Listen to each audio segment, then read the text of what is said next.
Steve and Jill here. Hello. Welcome to the Land Academy Show, entertaining land investment talk. I'm Steve and Jack Pizzella. And I'm Jill DeWitt, broadcasting from sunny Southern California. Today, Jill and I talk about days on market, DOM, and how it's a great equalizer. Days on market, the great equalizer. That is a new cliche invented by me. Exactly. Days on market's so important.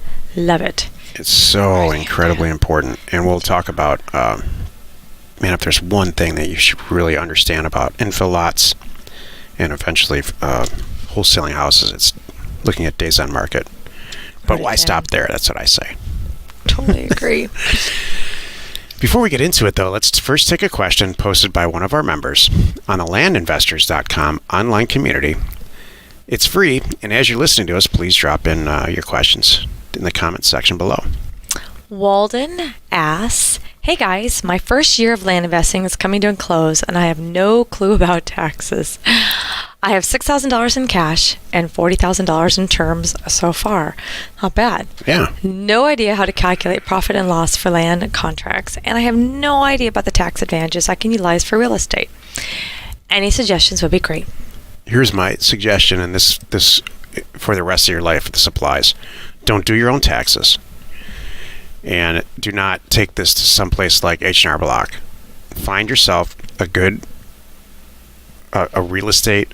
You should only ever go to an accountant, in my opinion, and a lawyer, by the way, on the advice of somebody else. Love it.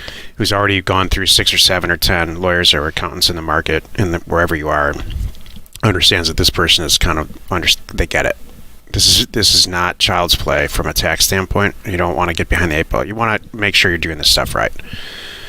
Because if you do it wrong, you're going to pay forever. And if you get an overzealous accountant, they're going to make you overpay. So it's impossible, respectfully, for me to answer in giving two sentences of information on the tax implications and what's going on with you. This person who I already forgot the first name. Walden, thank you. Walden, you did exactly the right thing, by the way. Walden put this in our online community, and I am willing to bet that right now there's probably 10 replies in there with 10 people that have good accountants that have already helped them out and already figured all this out. And for the record, that is one of the other real big benefits to being in a community like this. You're not walking around reinventing the wheel every day. This is a big deal. Yeah. You have a question like this, where else can you go? Yeah. Like, imagine normal business world. There's nowhere I can turn and say, "Hey, everybody who owns a restaurant." I don't think it exists. There should be an online restaurant community, but maybe there's restaurateurs that have these same questions. They don't have people to turn to. We have people to turn to. It's our community and our group, and we're all on the same page. And there's someone that's always 6 months ahead of you that just went through this, and they'll show you the way and they'll help you out.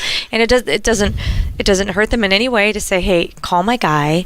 If anything, it helps them because now they're going to get a better rate down the road too, because they're referring 6 people to this guy. Everybody's going to win. Exactly. Thank you. Here's the other thing that doesn't get discussed about accounting and taxes all the time is that, planning for that stuff makes you make good business decisions. Like you had some cash and term sales.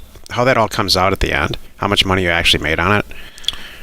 You're going to make decisions about how you buy and sell real estate and where you buy and sell it based on those outcomes. So bingo. You've got through step 1 fantastically well, Walden. Yep. You really want to now get yourself. I think you were the person who asked about spreadsheets and stuff. That's good. I really think you should put everything into a spreadsheet, get it organized, and start making good business decisions based on numbers. I love it. To me, that means, do I want to keep going with term sales? Let's see how much taxes I paid. Look at the cash sales. Look what I made on those and the taxes. Now I'm going to start looking at things differently. Right. And look what, you got it. Today's topic, days on market, is the great equalizer. This is the meat of the show. Well, what the heck, Steve? I thought days on market applies to houses. It does. All infill lot property is based on house values. And the person that you sell it to builds houses. Or they subdivide property for builders. So houses, how we always say start with the end and then move your way back? That's what this is. Start with houses, specifically houses in a real low days on market. What is days on market? Days on market is I list a property for sale in the MLS because I'm a dingbat, and I have a real life, and I don't care about real estate except for the fact that I need a place to live and I want to move, and I have to move because my job changed. So I list it on the market with a real estate agent, and they sell it. How long did it take for them to sell it? How many days? How many days on the market was it on the market that it takes to sell? In Seattle right now, it's less than 7. There are markets in this country that I've never seen in my whole life that are so low. In certain places in Scottsdale and in central Arizona, where Jill and I buy and sell a lot of property, days on market are less than 30 days, which is never seen it that low there. And in Southern California, we're about to buy a ton of property houses. They are in the 20-day range, so lower is better.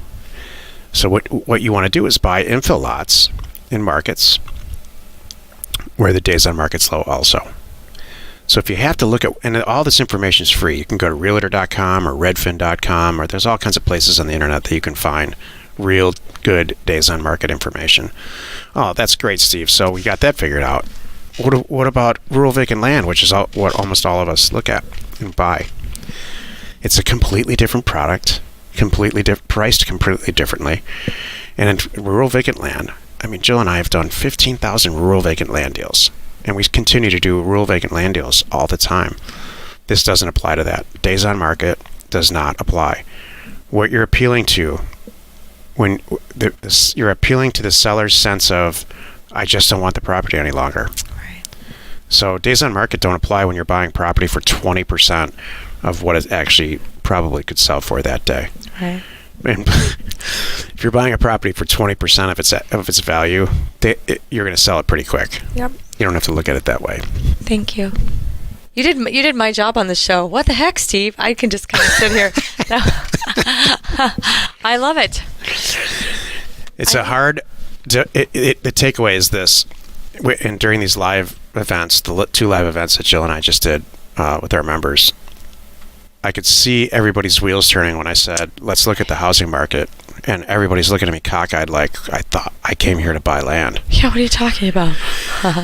Housing is tied to urban land like nobody's business, and it's directly tied, directly associated.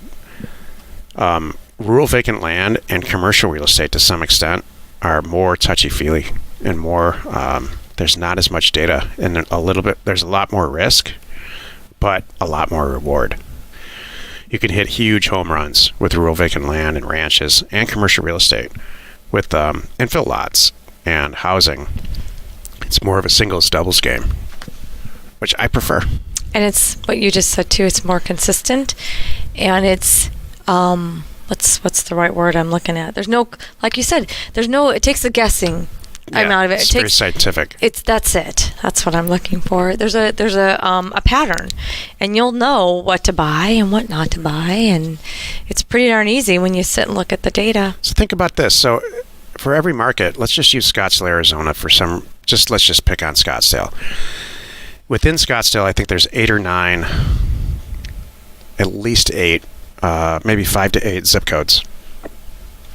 Some of them have very wealthy neighborhoods, some of them don't, some of them are in the middle. You always want the middle. You take all those 5, let's just say there's 5 zip codes, and you pit them against each other. You look at the days on market for each one. And one of them, along with some other statistics that if you went to a live event, you know all about this. This is all in Land Academy 2.0. You line them up against each other, drop them into the spreadsheet that we provide, and you look at them and see which one's best. That's where you send the mail. Because there's always people who want to sell their land, no matter what market you're in, for less than it's worth, because they just want the money. Yep. So why not make it easy on yourself and go to the lowest days on market area, coupled with the least amount of property available, the highest turn rate. It's all the statistics are in there, but it all centers around days on market. You can very easily in just seconds, look on a website like realtor.com and see which days on market areas, what is selling fastest. That's where you want to be. It's all in the name of turning this property as fast as possible. I have one word. Yeah. You have like 50. Well, a couple hundred right now. Thank you. My one word: predictable. Yeah. That's what I was trying to put my finger on. That one word. What is it that I can say that ties all this? It's predictable. Yep.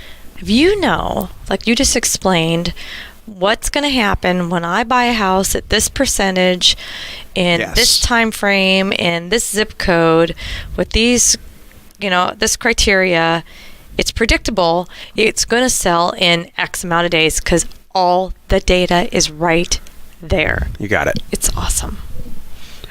Well, you've done it again. You spent another 10 minutes or so listening to the Land Academy show. Happy Friday, by the way. Short but sweet show today. Join us next time where we discuss priced to sell. When what that actually means is you're just too late. And we answer your questions posted on our online community, landinvestors.com. It's free. You are not alone in your real estate ambition. Hey, can we talk about cliches a little bit? Yeah, price to sell. Here. Yes, go ahead. Yes. I was going to lighten it up and not talk serious for a few minutes. It's Sounds Friday. good. Yeah. All right.